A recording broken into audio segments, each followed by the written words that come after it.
If checking your bank account makes your heart race, or if money conversations keeps you up at night, then this video is for you. Because let's be honest, we don't have the financial self-care that is required for us to be able to manage money without stress.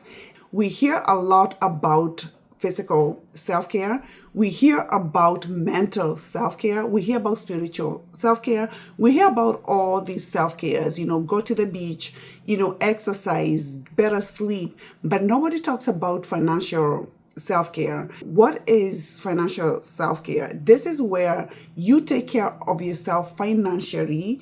You put on systems so that when you're managing your money, you don't have to feel the stress, because when you are stressful about finances, then you're not having financial wholeness, and it doesn't have to be like this. So in this video, I'm going to be talking about 7 practices which you need to follow so that you'll be able to live free of stress about money. Practice number 1 is scheduling money dates weekly.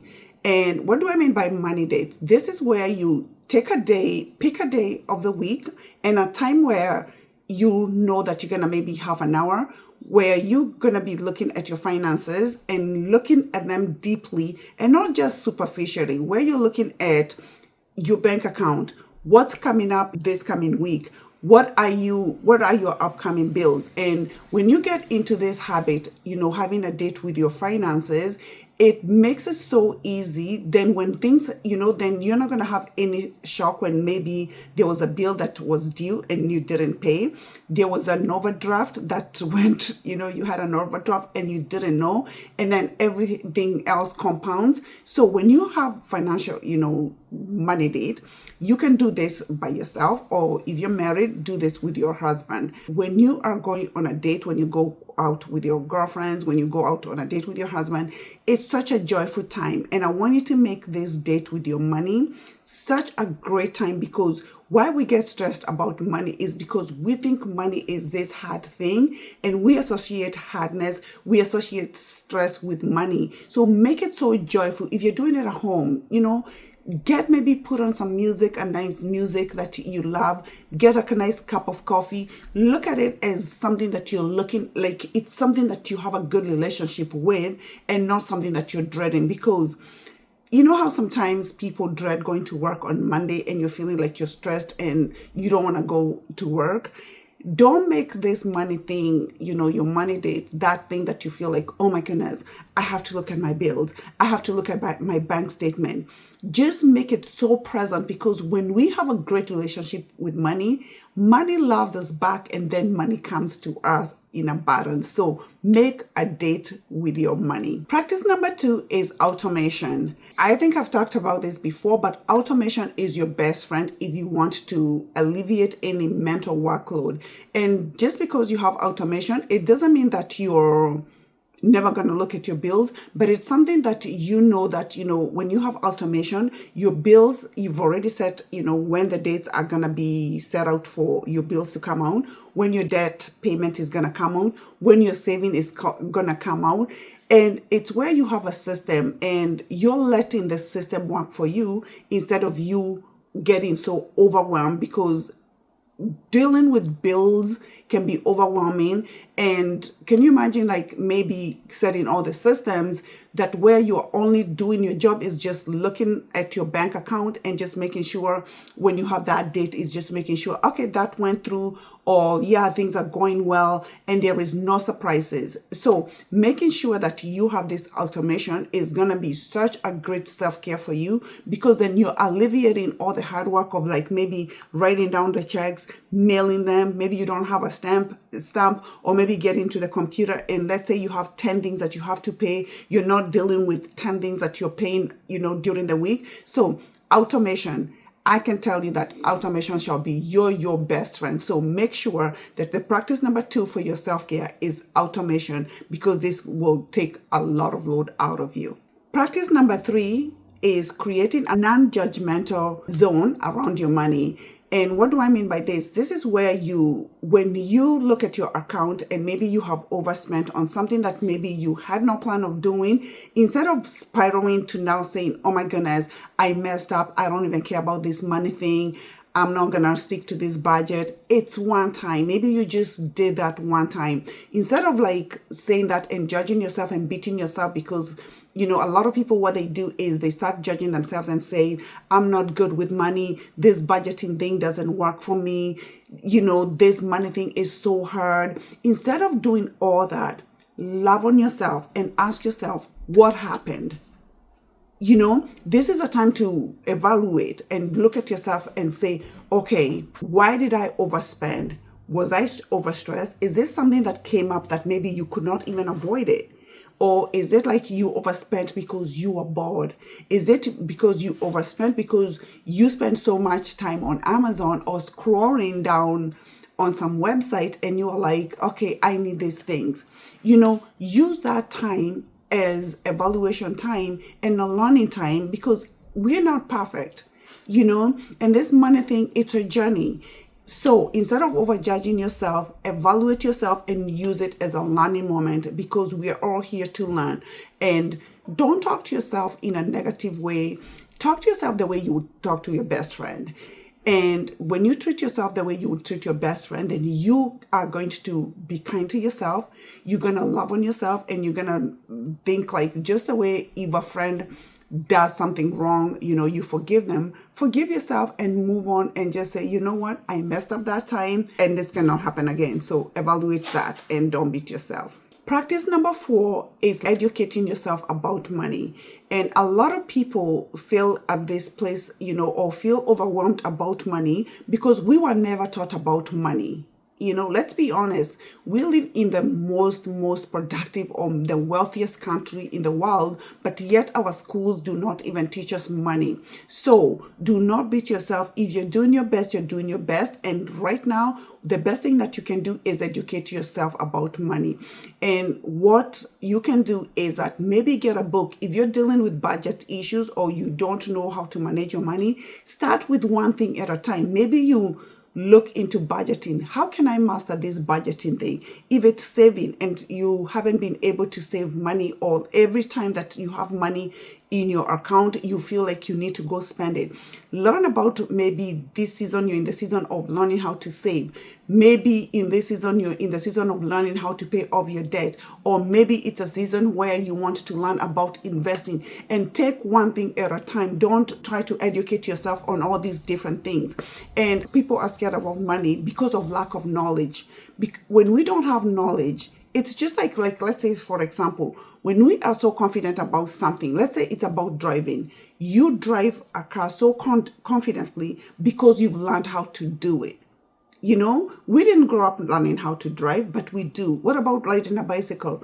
I don't know how to ride a bicycle, but there are people that are so good. But how come they're so confident? They can do the wheelies, they can do all these things with their bicycles because they have mastered this and they have learned it. They were not born doing that. Same thing with our money. We need to educate ourselves. And when we educate ourselves, we get so confident that we cannot, and then when we're educated, we even avoid being scammed. And that's why a lot of people get scammed, or maybe they invest in things that they don't understand because they are not educated about money. So make sure the thing that you do best, your best self-care in this area is educating yourself, because with that, then you gain the confidence. And that confidence is the self-care in this area. Practice number 5 is having an abundance mindset. A lot of us beat ourselves up or have a lot of negative money talks. And then when we don't see the fruit of what we are believing for, we're shocked. But it's the mindset that we have. If you have a scarcity mindset, then that's all that you're thinking, oh my goodness, I will never rise to have the money that I desire. You're always looking to see, oh, I cannot do this because this is expensive. You lock yourself up financially because you're always thinking scarcity mindset. If it's a course that you want to buy to educate yourself financially, you're like, oh my goodness, I cannot spend a certain amount of money because that's a lot of money. Where are these, But the moment that you know that, what, God has given us all this money, or whatever money that you have, and I'm not saying go out there and spend money that you don't have, but just understanding that money is a flow. It comes and it leaves, When you have that balanced mindset, you're even able to give, to tithe, to do the things other than just paying your bills, the things that you desire, because you're saying, I have an abundance mindset and there is going to be more. And the more you give, the more that you get. And don't get me wrong, I'm not saying that you give out all your money. It's just having that mindset of overflow, not thinking that, that every single thing is pinching pennies, that you need to eat rice and beans every single day. I'm talking about having that abundance mindset at all times. And when you have that abundance mindset, you're going to know that, maybe you're in a place where right now that you are in debt. And when you have a balanced mindset, you're not stuck and thinking, oh my goodness, I'm always going to be in debt. A balanced mindset says, you know what, it's a season and I'm getting out of this season. And a balanced mindset is thinking, oh my, if something happens to your finances, you know that you're not stuck there. You know that you're moving forward no matter where you find yourself at. You're not always concentrating on where you are, but you're looking to go ahead. So practice mindfulness and gratefulness. Practice number 6 is setting boundaries. And this is so important. Setting boundaries, especially when you're on a journey, let's say, to save for something, you're on a journey to pay off debt. And what I mean by setting boundaries is, maybe you have friends that you always go out and you're in a situation where you cannot be able to be going out. It's where you say no, not even just to your friends, even to yourself.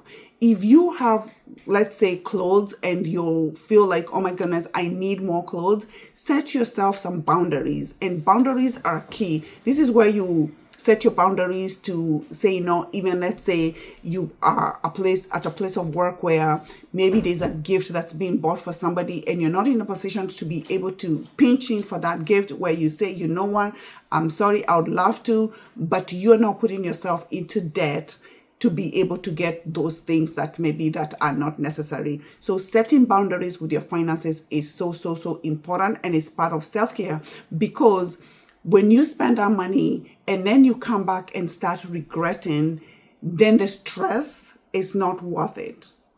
You see what I'm saying? So the stress is not worth you just now.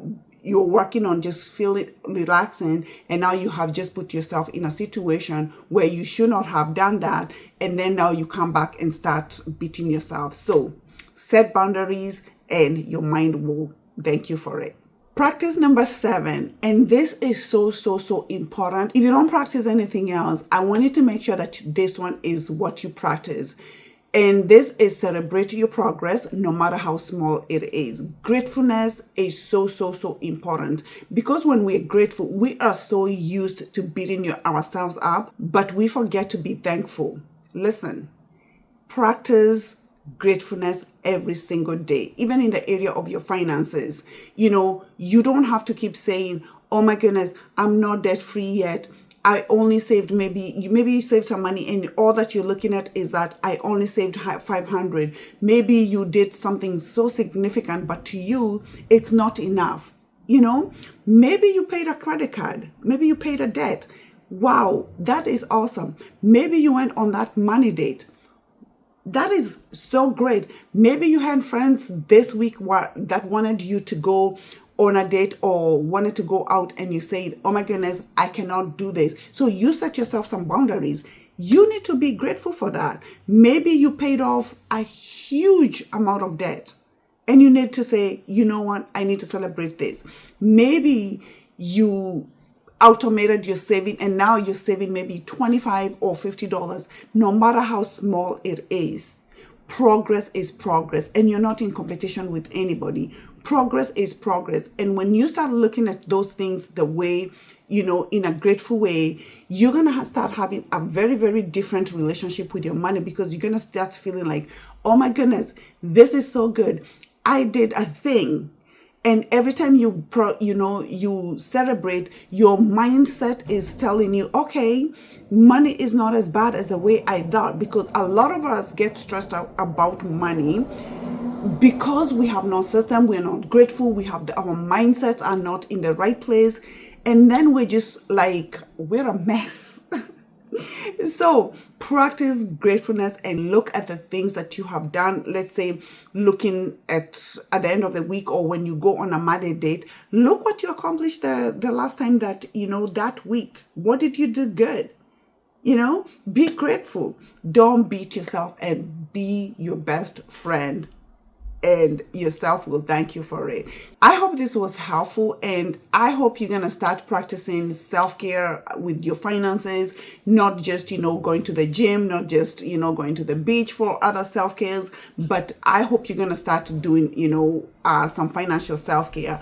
And if you already do self-care financially, let me know what practice maybe I missed, or if you haven't done any financial self-care, have you heard of financial self-care before? Or if you're going to start doing this, which one are you going to start doing? Let me know in the comment, and I will see you in the next video. Do not forget to subscribe, and I'll see you in my next video.